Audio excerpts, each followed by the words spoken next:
used to be all waste and trash.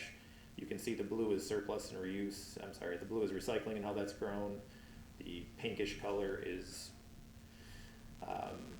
reuse, and then the green is organics, which is growing quickly.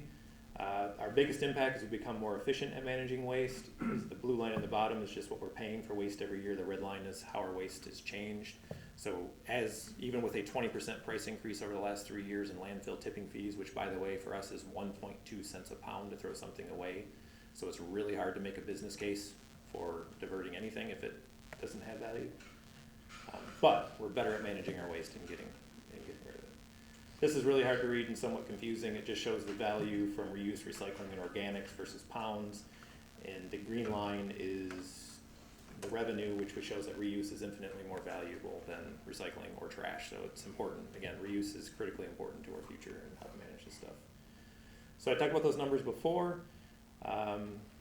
We process about 9 million pounds of recycling right now. I said earlier it was 100,000 pounds 30 years ago.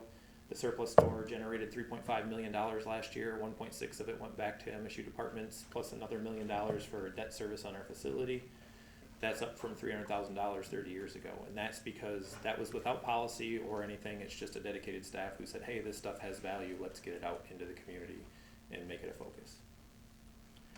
Finally, that I'll leave you with, because I think I'm out of time, is, again, hard to read, but this is what's currently left in our waste stream. We still have 10 million pounds that we're throwing away annually.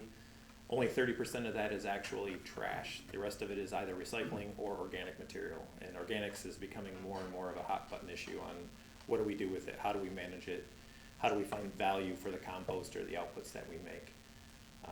Again, if you can see that one online, it's a pretty good chart to show you what we're still facing. That's it.